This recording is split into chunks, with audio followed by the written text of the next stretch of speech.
Hello guys, नमस्कार, जोहर, आदाब, सत श्री अकाल। एग्जाम फाइटर नंबर 1 पे आप सभी का ग्रैंड वेलकम है साथियों। और एक बहुत ही इंपॉर्टेंट अपडेट लेकर आप सभी के बीच में, और ये अपडेट है बिहार में। ये क्या हम लोग सोचे थे और क्या होने जा रहा है बिहार में, जहां बात चली थी परमानेंट असिस्टेंट प्रोफेसर की, और बात आकर अटक गई है गेस्ट असिस्टेंट प्रोफेसर की वैकेंसी में। ऐसा क्यों हो रहा है, इसका क्या साइड इफेक्ट होगा, परमानेंट वैकेंसी रुक जाएगी क्या, बैट होगा कि नहीं, इन सभी चीजों के बारे में बात करने वाले हैं। इस सभी अपडेट के बारे में बात करेंगे। अभी जो सबसे पहला मैटर है कि बिहार के सभी यूनिवर्सिटी से गेस्ट असिस्टेंट प्रोफेसर की वैकेंसी आने वाली है। सभी यूनिवर्सिटी से प्रक्रिया आरंभ हो गई है। सैलरी आपको 50,000 पर मंथ दिया जाएगा। योग्यता नेट या पीएचडी चाहिए। तो बिहार भी झारखंड के राह पर चल पड़ा है। जी हाँ, आपको पता है झारखंड में नीड बेस्ड असिस्टेंट प्रोफेसर की वैकेंसी निकली थी सभी यूनिवर्सिटी से। तो क्या बिहार में भी ऐसा ही होगा, परमानेंट वैकेंसी रुक गई? तो इसी अपडेट पर आज बात करेंगे। तो चलिए बने रहें। सबसे पहले इस न्यूज को आप देख लें, इसके बाद हम लोग एनालिसिस करेंगे, ठीक है। और ये भी क्या, छात्रों की संख्या के आधार पर, छात्रों की संख्या पर बहाल किए जाएंगे अतिथि शिक्षक गेस्ट फैकल्टी विश्वविद्यालयों में, ठीक है। अभी पहले ब्रीफ में समझिए। राजभवन और शिक्षा विभाग ने विश्वविद्यालयों से रिक्ति भेजने को कहा, और ये जो रिक्ति भेजा जाएगा ना, ये रिक्ति जो स्वीकृत पद है, अप्रूव पोस्ट है, उसके कर सकते हैं, उसके अनुसार नहीं, बल्कि जितना छात्र संख्या यानी और ज्यादा।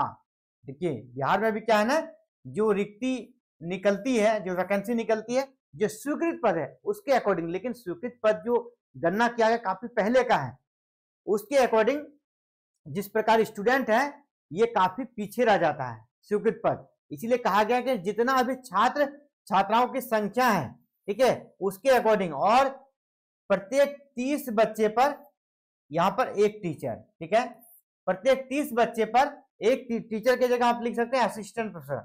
प्रत्येक 30 बच्चे पर एक असिस्टेंट प्रोफेसर चाहिए, लेकिन यहां पर ये नहीं हो रहा है।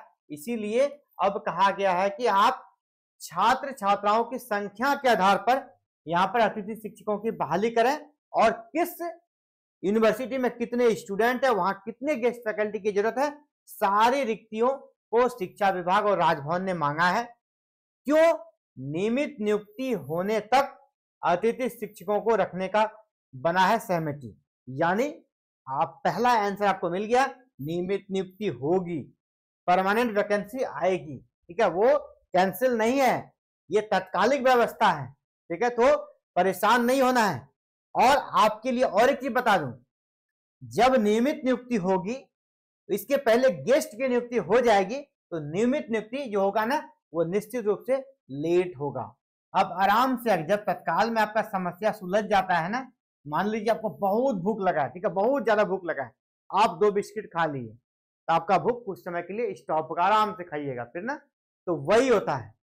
तो वही है कि जहां नियमित नियुक्ति चाहिए बिल्कुल अर्जेंट, यहाँ टीचर्स की भारी कमी है, अर्जेंट, तो तुरंत हो जाता, भीड़ में ही चल जाता स्पीड से। लेकिन जब यहाँ गेस्ट आ जाएंगे तो फिर नियमित नियुक्ति में विलंब होगा। इसका 2 बेनिफिट्स भी हो सकता है और कैसे लॉस भी है। पहला, जो बच्चे बैट का वेट कर रहे थे, सरकार अब बैट का आयोजन कर लेगी आराम से, क्योंकि फिलहाल व्यवस्था संभालने के लिए गेस्ट फैकल्टी आ जाएंगे, तो बैट का आयोजन आराम से कर पाएंगे। इसके बाद फिर अब तब तक इलेक्शन भी पार हो जाएगा, तो अगला जो वैकेंसी आएगा थोड़ा विलंब होगा, एग्जाम बेस्ड होगा। इसके लिए पूरा प्रोसेस को चेंज करने का सरकार को वक्त मिल जाएगा, क्योंकि इससे कम समय में दिक्कत हो रहा है। दूसरा देखिए, इससे क्या होगा, जो गेस्ट में आ जाएंगे अब वो नहीं चाहेंगे कि फिर हम हट जाएं, तो वो फिर सरकार पे प्रेशर बनाएंगे, तो उसको सामंजस्य कर लिया जाए, है ना, या तो उसके एक्सपीरियंस का वेटेज दिया जाए उस वैकेंसी में, रेगुलर वैकेंसी में। तो ये सारा साइड इफेक्ट देखने को मिलेगा। लेकिन फिलहाल अपडेट यही है कि गेस्ट फैकल्टी की बहाली बिहार में होगी, सभी यूनिवर्सिटी से होगी, और तब तक के लिए होगी जब तक नियमित नियुक्तियां हो नहीं जाती हैं। इसका फायदा यह है कि बैट का आयोजन अब आराम से होगा, बैट एग्जाम होगा, ठीक है। एग्जाम बेस्ड का जो नियमावली फाइनल नहीं बना है वो भी बनेगा, और अगली वैकेंसी एग्जाम बेस्ड होगी। ये बड़ी अपडेट है। तो चलिए गेस्ट फैकल्टी वाली अपडेट के बारे में बात कर लेते हैं। क्या है, विश्वविद्यालयों में, यानी बिहार के विश्वविद्यालय में छात्र छात्राओं की संख्या के आधार पर अतिथि शिक्षकों की बहाली होगी। इसके पहले विश्वविद्यालयों में कुल स्वीकृत पद की रिक्ति के आधार पर, पहले स्वीकृत पद की रिक्ति के आधार पर अतिथि शिक्षक रखे जाते थे। अब क्या होगा, छात्र छात्राओं की संख्या के आधार पर, यानी अब बहाली ज्यादा होगा, अब बहाली ज्यादा मात्रा में होगा, सभी विषयों में अच्छी वैकेंसी रहेगी। ठीक है, इसीलिए जो गेस्ट के लिए एलिजिबल है, यानी जिनका नेट हो गया है या जिनका पीएचडी हो गया है, आप सभी तैयार रहें। ठीक है, आपको अच्छा अपॉर्चुनिटी मिल रहा है। फिलहाल आपको 50,000 यहाँ पर दिया जाएगा पर मंथ। लेकिन अब स्वीकृत पद की तुलना में विश्वविद्यालयों की संख्या, विद्यार्थियों की संख्या अधिक है। स्वीकृत पद की तुलना में विद्यार्थियों की संख्या अधिक हो गई है, तो इसी अनुपात में अतिथि शिक्षक गेस्ट फैकल्टी रखे जाएंगे। औसतन 30 विद्यार्थी पर एक असिस्टेंट प्रोफेसर रखे जाते हैं, इसी के अकॉर्डिंग होगा। यानी अब जो भर्ती आएगा गेस्ट फैकल्टी का, देखिएगा ज्यादा आएगा, ह्यूज अमाउंट में आएगा। तो राज्य के पारंपरिक विश्वविद्यालयों, राज्य के जितने भी ट्रेडिशनल यूनिवर्सिटीज है, इसके अलावा इनसे जो कह सकते एफिलेटेड या कह अंगीभूत महाविद्यालय है, कॉलेज है, इसके लिए शिक्षकों के स्वीकृत पद वर्तमान में नामांकित छात्र छात्राओं की तुलना में कम है।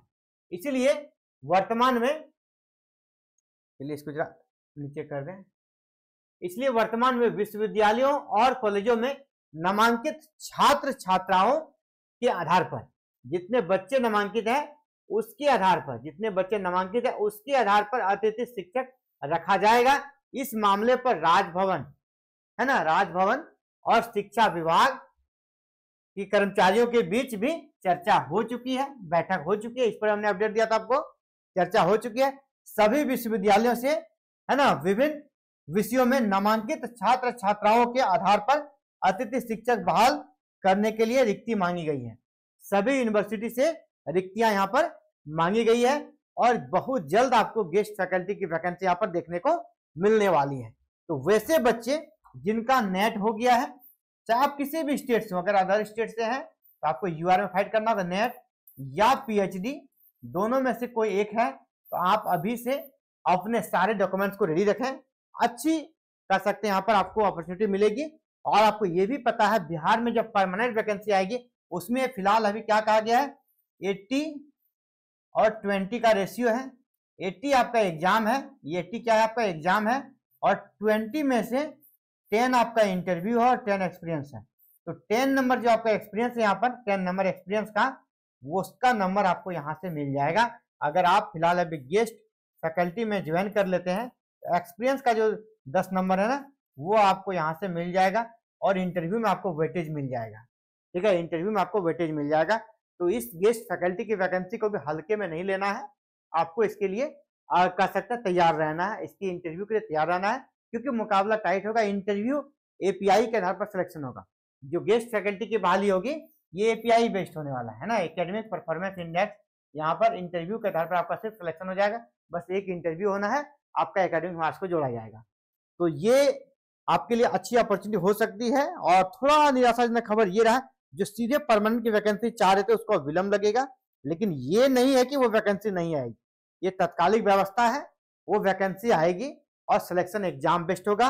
अब आई थिंक अब ये लग रहा है कि बिहार में भी जिस प्रकार झारखंड में नीड बेस्ड असिस्टेंट प्रोफेसर की बहाली हुई है सभी यूनिवर्सिटी में, बिहार भी फिलहाल अभी झारखंड के राह पर चल पड़ा है। ठीक है, ये बिग ब्रेकिंग न्यूज था आप सभी के लिए, बिहार से जुड़ी हुई और इस वैकेंसी से जुड़ी हुई सारे अपडेट को जानने के लिए अभी चैनल को सब्सक्राइब करके रख लें, ताकि अगली वीडियो इस पर मैं अपलोड करूं तो आप तक नोटिफिकेशन जाए। वैकेंसी जिस भी यूनिवर्सिटी से आएगी इसकी सूचना सबसे पहले, सबसे सटीक सूचना आपको हमारे चैनल एग्जाम फाइटर नंबर पर मिल जाएगी। आप चाहते हैं सारी सूचना आपको विद इन समय मिले, आप चैनल को अभी के अभी सब्सक्राइब कर लें, बेल आइकन को प्रेस करके ऑल बटन को भी क्लिक कर लीजिएगा, ताकि एक भी वीडियो, कोई भी वीडियो मैं अपलोड करूं आपसे छूटे नहीं, हर एक वीडियो का नोटिफिकेशन आप तक जाए। आप सभी का हमसे जुड़ने के लिए बहुत बहुत आभार। जय हिंद, जय भारत, जय बिहार।